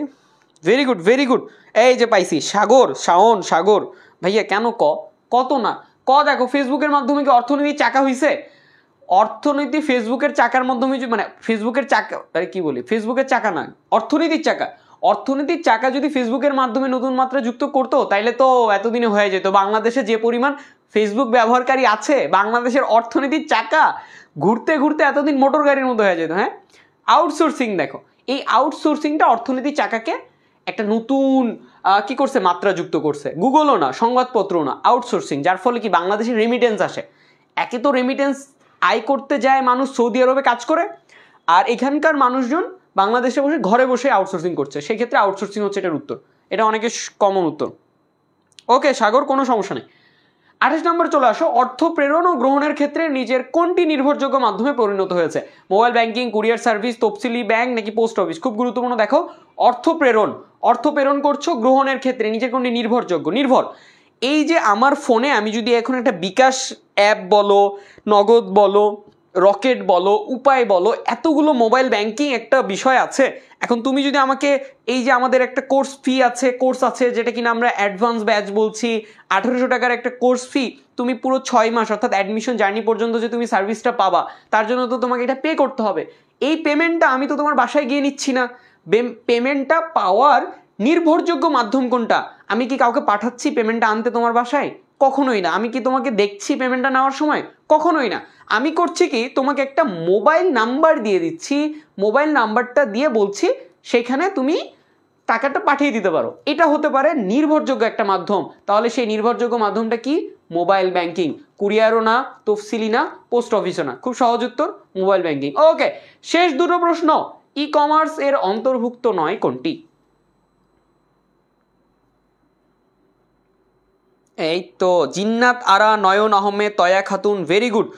যারা উত্তর দিচ্ছ, ভেরি গুড। শাহিন ইসলাম ভাইয়া, প্রশ্নগুলো আরেকটু কঠিন করলেও পারতেন, কি করবো ভাইয়া, তোমরা এত পড়ছো মনে হয়। আর কোশ্চেনগুলো সহজ নেই, এটা 3rd চ্যাপ্টারের কোশ্চেন, সামনের কিছু কোশ্চেন আসবে। আমি তোমাদেরকে দেখানোর চেষ্টা করেছি এগুলোই তোমার এইচএসসিতে আসবে। তোমরা কি মনে করছো এইচএসসিতে তোমাদের সাথে বসবে প্রায় 12 লক্ষ স্টুডেন্ট যারা কিনা আইসিটি দিবে, তুমি সায়েন্সের বলো, কমার্সের বলো, আর্টসের বলো, প্রত্যেকটা স্টুডেন্টকে আইসিটি অ্যান্সার করতে হবে। এখন তুমি ভাইয়া শহরের একটা কলেজে পড়ছো, তুমি খুব ভালো একটা ইনস্টিটিউশনে পড়ছো, তোমার একটা টিউটর ছিল, তুমি আইসিটিতে মানে বেশ ভালো করছো, কিন্তু আমি গ্রামের একটা ছেলে, আমার বাড়িতে খাবার নাই, আমাকে মাঠে কাজ করতে হয়, আমাকে ধান লাগাইতে হয়, ধান কাটতে হয়, তার মধ্যে আমি আইসিটি পড়ছি। বাংলাদেশের এডুকেশন সিস্টেমটা কোয়ালিটেটিভ না, কোয়ান্টিটেটিভ, অর্থাৎ কি কোয়ান্টিটি রিলেটেড, অর্থাৎ এইচএসসিকে যদি তুমি বেশি ব্যাচটাকে যদি একটু পাশ করাতে পারো, সেক্ষেত্রে শিক্ষার হারটা একটু উন্নত হবে। কড়াকড়ি করবে না, এইচএসসির এক্সামে এই প্রশ্নগুলোই আসবে। তুমি যদি এইচএসসির আগের ইয়ারগুলো খেয়াল করো, দেখবা 3rd চ্যাপ্টার থেকে এরকম প্রশ্নগুলো এসেছে, এবং এগুলো কিন্তু এইচএসসির প্রিভিয়াস বোর্ডের কিছু কিছু কোয়েশ্চেন। ওকে, ই কমার্সের অন্তর্ভুক্ত নয় কোনটি? সহজ উত্তর, একটু ওয়েট করো, একটু একটা মিনিট। হ্যাঁ ভাই,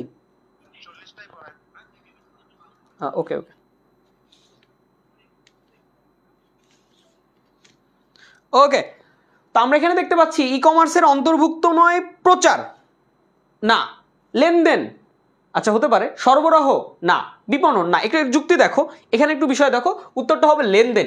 এই ই কমার্সের মাধ্যমে বিপণন সম্ভব, অর্থাৎ তোমরা যারা কমার্সের স্টুডেন্ট আছো তারা জানো বিপণনটা সম্ভব। সরবরাহ, তুমি ই কমার্সের মাধ্যমে একটা প্রোডাক্ট সরবরাহ করলা, হতে পারে আমি একটা কলম দারাজ থেকে অর্ডার করলাম, এই কলমটা কি সে আমাকে সরবরাহ করলো, দেন হতে পারে লেনদেন অন্তর্ভুক্ত নয়, এটা একটা বিষয়। ই কমার্সের মাধ্যমে আমি লেনদেন করতে পারছি না, প্রচার করতে পারছি, ই কমার্সের অন্তর্ভুক্ত নয়, লেনদেন এখানে সঠিক উত্তর। তো এটা হচ্ছে বিষয়। 30 নম্বরে চলে আসি, প্লেজারিজম কোন অপরাধের সাথে জড়িত?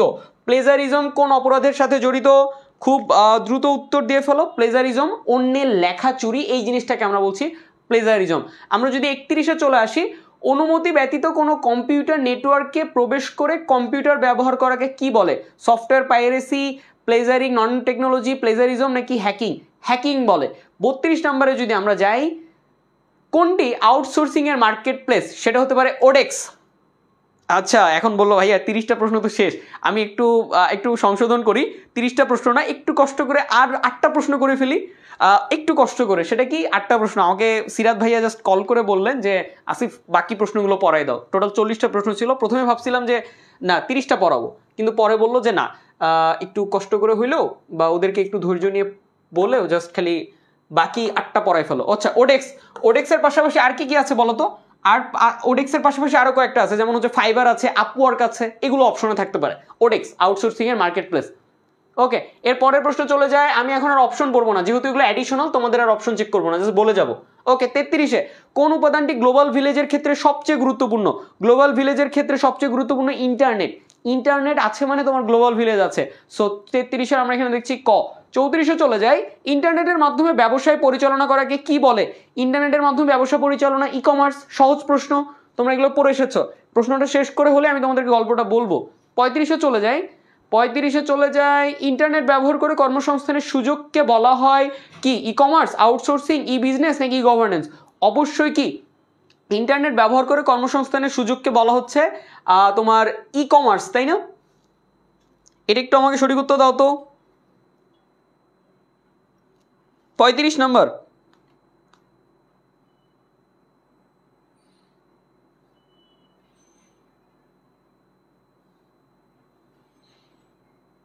পঁয়ত্রিশের খ বলছো?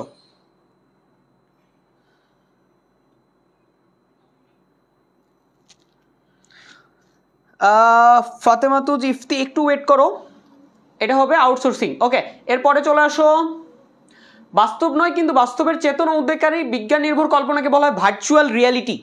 আর শেষ 4টা প্রশ্ন, ভার্চুয়াল রিয়ালিটি হচ্ছে এখানে সঠিক উত্তর। বাস্তব নয় কিন্তু বাস্তবের, ওই যে আমরা এখন অ্যাপলের গুগল কি, যে অ্যাপল কি ভিশন প্রো দেখতে পাচ্ছি না, ভিশন প্রো, সেটা হচ্ছে ভার্চুয়াল রিয়ালিটি। ওকে, 37-এ আসো, কোন তত্ত্বের উপর ভার্চুয়াল রিয়ালিটি বস্তু? সিমুলেশন তত্ত্ব। এই প্রশ্নটা খুবই গুরুত্বপূর্ণ। সিমুলেশন তত্ত্ব, যেখানে সিমুলেশন কথাটার অর্থই হচ্ছে বাস্তব নয়, এই বাস্তব তত্ত্ব মানে এই সিমুলেশন তত্ত্বের উপরে কিন্তু ভার্চুয়াল রিয়ালিটি প্রতিষ্ঠিত। শেষ দুটো প্রশ্ন আমরা যদি দেখি, আমরা দেখবো এখানে ভার্চুয়াল রিয়ালিটির বৈশিষ্ট্য কোনটি? বাস্তব জগতে বিচরণ, দ্বিমাত্রিক জগতে, কাল্পনিক জগতে? এটার সঠিক উত্তর অবশ্যই কি কাল্পনিক জগতে বিচরণ। কাল্পনিক জগতে বিচরণ, এই খালি আর 2টা প্রশ্ন, দেন আমরা চলে যাব আমাদের কাঙ্ক্ষিত সেই গল্পে। গল্পটা বলবোই, কোনো সমস্যা নেই, তোমরা না এলে আমাকে আবার তখন মানে আমাকে তখন বলবা যে ভাইয়া কি শুরু করলেন আপনি। ওকে, লাস্ট 2 কোয়েশ্চেন্স। ভার্চুয়াল রিয়েলিটির জন্য হাতে যে জিনিসটি পড়তে হয় সেটাকে আমরা কি বলি? HMD, data glove, body suit নাকি হেডসেট? এটা একটু আমাকে জানিয়ে দাও।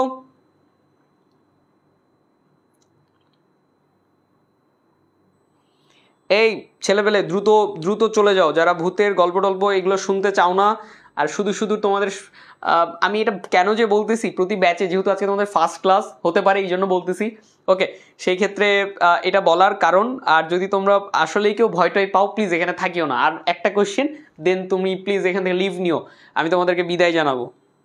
40-এর খ বলছো ডাটা, 39-এর খ যারা বলছো সঠিক উত্তর ডাটা গ্লোভ। ডাটা গ্লোভ পড়তে হয় এই ভার্চুয়াল রিয়েলিটির জন্য, হাতে অনেক সময় দেখি না হাতে নিয়ে থাকে যেভাবে, তারপর হচ্ছে এভাবে এভাবে অনেক কিছু খেলে, যদিও আমি কখনো এক্সপিরিয়েন্স করিনি। সো ডাটা গ্লোভ হচ্ছে ভার্চুয়াল রিয়েলিটির জন্য হাতে পড়তে হয়। Last questions of the day, answer দাও। Last question of the day, 100 জন কেন? 100 জন, 106 জন কেন? এতজন কেন? 107 জন না, এতজন থাকলে ভূতের গল্প তো বেশি ভুতুরে হয়ে যাবে। সাধারণভাবে ভার্চুয়াল রিয়েলিটি প্রবেশ হলো একমাত্রিক, দ্বিমাত্রিক, ত্রিমাত্রিক। অবশ্যই কি সেটা ত্রিমাত্রিক। ভার্চুয়াল রিয়েলিটিতে কি থাকবে? ত্রিমাত্রিক থাকবে, অর্থাৎ দৈর্ঘ্য, প্রস্থ, উচ্চতা সব কিছু তুমি অনুভব করতে পারবা। অর্থাৎ এই যে জিনিসটা, এটা একটা ত্রিমাত্রিক, এর উচ্চতা আছে, দৈর্ঘ্য আছে, প্রস্থ। সো আমি এটাকে ঘুরে যদি দেখি সব দিক দিয়ে আমি দেখতে পারবো। সো এরকম জিনিসটা হচ্ছে ত্রিমাত্রিক। সো ভার্চুয়াল রিয়েলিটিতে এরকম ত্রিমাত্রিক জিনিস পাওয়া যায়। সাবরিনা মিম, আমাদের প্রতিদিন ক্লাস হবে, পেজটাকে ফলো দিয়ে রাখো। প্রতিদিন আমরা রাতে তোমাদের HSC পর্যন্ত, এবং আমাদের অ্যাডমিশন বেস ক্লাস আমাদের সব সময় তোমরা 9টার দিকে আমাদেরকে পাবে। ওকে, কাঙ্ক্ষিত গল্প এখন আমি তোমাদেরকে বলবো। তো 2টো গল্প আছে, সো আমি তোমাদেরকে আজকে একটা গল্প শোনাবো, আরেকদিন আরেকটা শোনাবো। আজকে আমি তোমাদেরকে আমার গল্পটা শোনাবো, আরেকদিন আমি তোমাদেরকে আমার ফ্রেন্ডের সাথে যে গল্পটা সেটা আমি তোমাদেরকে বলবো। তো যেহেতু তোমরা অনেক পড়েছো, অনেকক্ষণ ধরে পড়ছো, তোমাদের সামনে এইচএসসি তোমরা খুব টেন্স টাইপের একটা পরিস্থিতিতে আছো। সো তোমাদেরকে আমি জাস্ট একটু রিল্যাক্সিং, মেন্টালি যাতে তোমরা একটু রিল্যাক্সড হও সেই ক্ষেত্রে আমি তোমাদেরকে গল্পটা শোনাচ্ছি। শুরুতেই বলি, এটা আমার বাস্তব ঘটনা, আমার বাস্তব। সো কেউ এখানে যদি অবিশ্বাসের কোনো বিষয় থাকে বা বলতে পারো ভাইয়া গল্প বলতেছে, বলার জন্য বলতেছে, এমনটা কিছু না। ওকে, সো আমি তোমাদেরকে হোয়াইট বোর্ড নিয়ে নিলাম কোনো কিছু একটা আঁকাই দেখানোর জন্য, সমস্যা নেই, ভূত আঁকাবো না। ওকে, বাকি যারা আছো তাদেরকে বিদায়, আল্লাহ হাফেজ। যারা চলে যেতে চাচ্ছ বা চলে যাও, আরেকদিন দেখা হবে। আমি তোমাদের মূলত জিকে ক্লাস নিব, অ্যাডমিশনের আমি জিকে পড়াই। তো আমি যেহেতু পিস অ্যান্ড কনফ্লিক্ট স্টাডিজ নিয়ে আছি, ইন্টারন্যাশনাল বিভিন্ন টপিক্স নিয়ে যেহেতু আমার ঘাটাঘাটি করা হয়, তো আমি জিকেটা প্রায়োরিটাইজ করি। তোমরা আমার এই পেজে আমার প্রিভিয়াস অনেকগুলো ক্লাস তোমরা অ্যাডমিশন টাইমে পেয়ে যেতে পারো। দেন অ্যাডমিশনের পুরো সময়টাতে আমি তোমাদের সাথে আছি, কোনো সমস্যা নেই। সেই সাথে ফেসবুকে আমাকে পেয়ে যাবা, কোনো পার্সোনাল যদি কোনো কোশ্চেন থাকে, কোনো কিছু জানার থাকে সেখানে জানতে পারো। তানজিলা আক্তার, ওকে ঠিক আছে। অনেকেই আছো, তারা যারা ভূতের ভয় পাও তারা চলে যেতে পারো, ঠিক আছে। এখন তখন আমি তোমাদেরকে বলি, তখন আমি হচ্ছে ক্লাস 3-তে পড়ি, এবং আমি তখন পড়াশোনা করি Ghatail cantonment public school and college, টাঙ্গাইলে, যেটা ঘাটাইল ক্যান্টনমেন্টে। তখন আমার হচ্ছে ঈদের ছুটির মধ্যে আমি গেছি আমার নানি বাড়ি বেড়াইতে, ঢাকা বলতে ঘাটাইল, টাঙ্গাইল থেকে। তো আমার নানি বাড়ি হচ্ছে ঠাকুরগাঁ জেলা, আমার বাড়ি ঠাকুরগাঁ জেলার মধ্যে, অনেকে ঠাকুরগাঁর মধ্যে থাকতে পারো। ওকে, তো দেন এই বিষয়টা হচ্ছে ওই সময় আমরা একটা খেলা খেলি, তোমরাও খেলে থাকবা, যে ওই যে আমরা বলি না যে বরফ পানি টাইপের খেলা, যেটা অর্থাৎ ছোঁয়াছুঁই। তুমি একজনকে ছুঁইলা, দেন ও চোর হয়ে গেল, তোমরা 2জন মিলে তখন আরেকজনকে ছুঁইলা, তো ও চোর হয়ে গেল, এভাবে করে করে বাকি সবাইকে ছোঁয়াছুঁই টাইপের খেলা। তো এই খেলা খেলতেছি, বিকেল গড়িয়ে প্রায় সন্ধ্যা হয়ে গেছে। তো বিকেল গড়িয়ে যখন সন্ধ্যা হয়ে গেছে, আমি তোমাদের একটু দেখাই। এটা হচ্ছে আমার নানির বাড়ির এরিয়াটা, এটা হচ্ছে আমরা ওই যে গলি বলি, তোমরা কি বলো জানি না, অনেক অঞ্চলে তো আমরা গলি বলি। তো এটা হতে পারে এটা বাড়ি, আর এই জায়গাটা বাইরের মাঠটা হচ্ছে গলি। তো এর পাশ দিয়ে এটা গেছে রাস্তা, এটা রোড, এটা রোড, এবং ঠিক এই দিক দিয়ে এটা একটা চিকন রাস্তা, মানে এই দিক দিয়ে আরেকটা রাস্তা। এইখানে আমার একটা, এইখানে আমার মামার বাড়ি, এইখানে আমার আরেক নানুর বাড়ি। তো আমরা মূলত এখানে খেলছি, মানে এই জায়গাটাতে খেলছি, এইটা পুরোটা গলি। এখন এখানে খেলতে খেলতে প্রায় 9-10 জন যে আমরা আছি সবাই কিন্তু প্রায় চোর হয়ে গেছি, আমি একটা লোক বাকি আছে।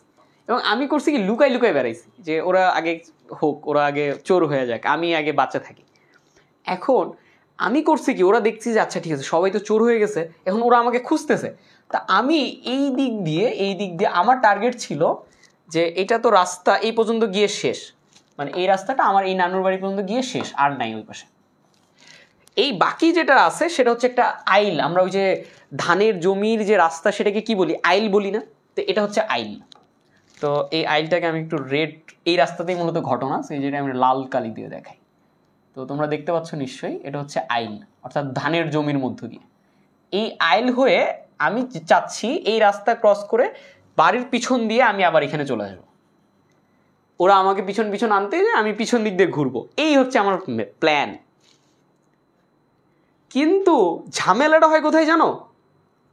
আমি ওই জিনিসটা দেখতে পাই কোথায়, আমি হচ্ছে এই যে এখানে বাড়ির পিছনে এই জায়গায় কিন্তু একটা পুকুর আছে, এই পুকুরের সাথে একটা বেল গাছ আছে, এই যে বেল গাছটা একটু সবুজ করে আঁকাই, এই জায়গায় একটা বেল গাছ আছে পুকুরের সাথে। এই পুকুরের সাথে বেল গাছ, ঠিক ওই মুহূর্তটা জানো সন্ধ্যা, মানে মাগরিবের আজান দিবে এরকম একটা অবস্থা, সন্ধ্যা হয়ে গেছে। আমি যখন এই দিক দিয়ে হাঁটে হাঁটে হাঁটে হাঁটে যখন যাচ্ছি, যায় যখন এই মোড়টা নিয়ে আমি যখন ঠিক বেল গাছটা নিচে আসছি, তখন এমন হয়েছে যে হুট করে সামনে 3টা মহিষ, মানে আচ্ছা এইদিকে দেখাই, 3টা মহিষ, 3টা মহিষ বলতে একদম মহিষ তো আর কালো, একদম ঘুটঘুটে কালো। সো 3টা মহিষ, এই 3টা মহিষের পিঠে উঠে আছে 3টা ছেলে বসে আছে, এবং তারা বেশ কুচকুচে কালো বর্ণের, কালো দেখতে, তারাও কালো, এবং তাদের চোখগুলো অস্পষ্ট। আমি এখন 3 তো তখন 3-তে পড়ি, স্পষ্টভাবে মনে নেই, তবে 3টা মহিষের উপরে 3টা ছেলে বসে আছে। এবং এরকম একটা যায় যখন আমি ঠিক সামনে, তার একটা বিদঘুটে আওয়াজ করতেছে, কেমন এক ধরনের আওয়াজ। তো সামনে গিয়ে আমি যে তাদেরকে মানে ক্রস করে যাব, তাদেরকে যে এখানে আছে এভাবে পার হয়ে যাব, এটা আমি পারতেছি না। এমন হয়েছে যে আমি ওই দিকে যাচ্ছি, মনে হচ্ছে ওরা সামনে চলে আস, এরকম হয়ে গেছে। এখন ওই মোমেন্টে এমনভাবে ভয় পাইছি যে আবার পিছনে দৌড়ে আসছি। তো যখন আমি পিছনে দৌড়ে আসছি, তখন এই জায়গাটাতে তো ওরা ওই যে আমার যারা সাথে খেলতেছে, ওরা এসে আমাকে ধরে ফেলছে, মাথায় ওই যেভাবে ছোঁয়াছুঁই করতেছে। আমার সাথে ছিল আমার মামাতো বোন, আমার 3 বছরের বড় আপু, মামাতো বোন। আপুকে তখন বললাম, আপু চলো ওইখানে, এগুলো আমি এরকম কিছু দেখছি। ওইখানে গিয়ে যখন মানে 2 মিনিট হবে সর্বোচ্চ, ব্যাক করে এভাবে গ্যাঞ্জাম হয়ে আবার যাওয়া 2 থেকে 3 মিনিট, তার মধ্যে নাই, কিচ্ছু নাই। এবং এই জমিটার মধ্যে একটা ওই যে ধান কাটার পরে, চাষ করার পরে যে একটু পায়ের ছাপটাপ থাকে, কিচ্ছু নেই। তো ওখানে আর কিচ্ছু নাই। ওই মোমেন্টে গিয়ে দেখা যায় যে জায়গাটা ফাঁকা, এবং না আছে মহিষ, না আছে ছেলেগুলা, কিচ্ছু নেই। এবং আমার এটা দেখায় একটা জিনিস যে আমি ওখানে সে দেখলাম যেগুলো আছে। এবং পরে যখন আমি নানির বাড়িতে আবার যখন এই যে আমার নানি বাড়িতে আসে যখন আমি আমার নানুকে বললাম যে নানু এরকম আমি মহিষ দেখছি, তো মহিষ কি আছে কোথাও এরকম? ওই গ্রামে আমাদের কারো মহিষই নাই, মানে ওই পার্টিকুলার এরিয়াটাতে কোথাও কোনো মহিষ নেই। তো পুকুরের পাশে এরকম একটা বেল গাছের নিচে আমি এখনও ওই জায়গাটাতে যখন যাই, আমার ওই কথাটা মনে পড়ে, এবং এখনও সেই বেল গাছটা আছে, ছোট একটু হালকা মাছের এই বেল গাছ। তো ওই ন্যাড়া বেলতলা একবারই যাই, তো আমি কিন্তু ওই একবারই গেছিলাম, তারপরে দূর থেকে দেখে আমি আর যাই না। তো এরকম হয়ে গেছে বিষয়। তো যাই হোক, এটা আমার বাস্তব ঘটনা, কখনোই মানে এটা হয়তো বা এরকম অ্যাবনর্মাল জিনিসগুলো থাকে। তো যাই হোক, এই ছিল গল্প, শিরশির অনুভূতি এক ভূতুরের গল্প। আচ্ছা, এই হচ্ছে গল্প। তোমরা অনেকক্ষণ ধরে, বিশেষ করে ফাতেমুজ জোহরা, ইফতি যারা অপেক্ষা করছিলে, তোমাদের এই অপেক্ষার পালা শেষ হলো এখানে। এরকম একটা গল্প তো আরেকদিন, এরকম আমার এক ফ্রেন্ডের গল্প আছে। আমার ফ্রেন্ড ডিরেক্ট ভূত দেখছে, ভূত তো বলা যাবে না, একটা অ্যাবনর্মাল কোনো কিছু হতে পারে, সাধারণত এগুলো থাকে এরকম কিছু। এরকম একটা জিনিস সে দেখছে এবং সেই সাথে না সে করছে কি ছবি তুলে নিছে। তো এই গল্পটা আরেকদিন শোনাবো। ততদিন পর্যন্ত ভালো থাকো, সুস্থ থাকো। সকলকেই আইসিটি ক্লাসের আজকের ক্লাসটা আমি মনে করি উপকৃত হয়েছ। সেই ক্ষেত্রে প্রায় 40টা প্রশ্ন আমরা সলভ করলাম। এর সাথে আমি তোমাদেরকে আরেকটি জিনিস বলতে চাই, তোমাদেরকে আমি একটা ছোট জিনিস বলতে চাই যে দেখো তোমরা যদি একটু কম্পেয়ার করো, আমি তোমাদেরকে একটা ছোট বিষয় বলি, সেটা হচ্ছে এসএসসি আর এইচএসসি। দেখো এই দুইটা জিনিস তোমার একটা পুরো লাইফ চেঞ্জ করে দিবে। কিভাবে? জেএসসি বাদই দাও, জেএসসি হচ্ছে ছোট বড় জাস্ট একটা কি যে গেছে আল্লাহই জানে। তো জেএসসি বাদ, এসএসসিতে তোমার পয়েন্ট আছে 4। সাপোজ তোমার এই জেএসসির পয়েন্ট মানে এই এইচএসসির পয়েন্টটা এটা তোমার একটা গেম চেঞ্জিং একটা মুভমেন্ট হবে।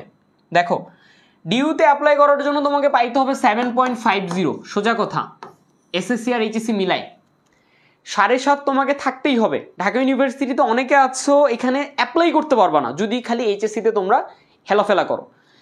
4 পয়েন্ট পাইতে গেলে তুমি কোনো কারণে যদি এখানে 4 পাও কোনো সমস্যা নেই, তোমার 8 থাকবে। কিন্তু প্রবলেম হবে এক জায়গায়, এই দুইটা 8 তুমি যোগ করো, 4 4 8, এই 8কে তুমি 2 দিয়ে গুণ দাও 16। কিন্তু তোমার বিপরীতে আমার আছে 5 অর্থাৎ 10, দুটোতেই জিপিএ 5, 10 × 2 আমার হয়ে যায় 20। তোমার থেকে আমি কয় মার্ক আগায় আছি? 4 মার্ক আগায় আছি। এই 4 মার্ক আগানো মানে বুঝছো? এই 4 মার্ক আগানো মানে মিনিমাম তুমি 200 থেকে 300 সিট পিছনে আছো। তোমাকে ঢাকা ইউনিভার্সিটির যে 60 মার্কের এমসিকিউ সেখানে তোমাকে 4টা বেশি পেতে হবে ওকে তুমি যদি ধরতে চাও। সেম সেম যদি মার্ক পাও হবে না, ও তোমার থেকে অলরেডি 4 মার্ক আগে আছে, তোমাকে এমসিকিউতে অবশ্যই ভালো করতে হবে। কিন্তু তুমি জাস্ট অ্যাপ্লাইয়ের জন্য তোমাকে 7.50 রাখতে হবে। সো প্লিজ যারা আছো তোমরা এইচএসসিটাকে খুবই গুরুত্ব সহকারে নাও। এইচএসসির পরীক্ষাটা দেওয়া শেষ মাত্রই, অথবা এই যে আমরা এখন যেটা তোমাদেরকে অ্যাডভান্স ব্যাচে চালু করছি খুবই গুরুত্বপূর্ণ, এখন থেকে তোমরা প্রিপেয়ার করো। আমার এক ফ্রেন্ড এইচএসসিতে 3.63 পায়, ঢাকা ইউনিভার্সিটিতে পড়তেছে, এইচএসসিতে 3.63। সেই গল্প নয় আরেকদিন বলবো, কিন্তু তোমাদেরকে এইচএসসিটাকে খুবই গুরুত্ব সহকারে জাজ করতে হবে। এই ছিল বিষয়। তো তোমরা অনেকক্ষণ ধরে ছিলে, খুবই অনেক একটা লেন্দি ক্লাস হয়ে গেল, যদিও 40টা এমসিকিউ সলভ করলাম, কিছু স্ট্র্যাটেজি দেখলাম, কিছু আমরা এইচএসসির গুরুত্বটা অন্তত দেখলাম। এরই সাথে তোমাদেরকে আমি আরেকটা জিনিস দেখাবো, ততক্ষণে আরেকদিন আলোচনা করব সিকিউতে কীভাবে তোমরা 10 আউট অফ 10 মার্কটা পেতে পারো। আমি যেমন বায়োলজিতে, আমার এইচএসসিতে আমার সায়েন্স ছিল, তো আমার বায়োলজিতে মার্ক ছিল 99, তো মানে 199 দুটো পেপার মিলে। তো আমার মতে আমার কোথাও সিকিউতে আমার কোনো প্রশ্ন মার্ক কাটে নাই। তো খুব ভালো একটা জিনিস যে সিকিউতে তুমি কিভাবে 10 আউট অফ 10 পাবা, এরকম একটা স্ট্র্যাটেজি তোমাদেরকে একদিন দেখাবো। তো ততক্ষণ পর্যন্ত সকলেই ভালো থাকো। তুবা খাতুন, সোহেল রানা যারা আছো অসংখ্য ধন্যবাদ। তোমরা 24 ব্যাচ তোমরা খুব ভালো করো যারা এতক্ষণ ছিলে। পরবর্তীতে অ্যাডভান্স ব্যাচে তোমরা যদি ভর্তি যখন হবে, আমি তোমাদেরকে পুরো জিকেটা জেনারেল নলেজে এবছর যেমন আমাদের ব্যাচ থেকে খুব ভালো কোশ্চেন কমন পড়ছিল, খুবই ভালো কোশ্চেন কমন পড়েছিল, কোনো রকমের কোনো ঝামেলা হয়নি। সেই ক্ষেত্রে তোমরা যারা আছো সকলকে নিয়ে এইচএসসির স্বপ্নের পাশাপাশি এখন থেকে ঢাকা ইউনিভার্সিটির ড্রিম তোমাকে দেখতে হবে। বিশ্ববিদ্যালয় এমন একটা জায়গা যেখানে তোমার একটা প্রশ্ন কখনোই করবে না, সেটা হচ্ছে তোমার এইচএসসির রেজাল্ট কী ছিল। কখনোই এই প্রশ্ন তোমাকে ফেস করতে হবে না। এই জায়গাতে তুমি যদি একটা ভালো প্লেস করতে পারো, তো এই জায়গা থেকে তোমার প্রস্তুতি হতে হবে খুব গুছানো প্রস্তুতির জন্য মাস্টার ক্লাস এডু আমরা আছি তোমাদের সাথে সবসময়। তারই সাথে এইচএসসির পুরো সময়টা জুড়ে তোমাদের সাথে থাকবো। ততক্ষণ পর্যন্ত সকলেই ভালো থাকো, সকলেই সুস্থ থাকো। ইনশাল্লাহ পরবর্তী কোনো ক্লাসে তোমাদের সাথে আমি মোহাম্মদ ফাহিম আশরাফ আসিফ আবারও হাজির হয়ে যাব। ততক্ষণ পর্যন্ত আল্লাহ হাফেজ।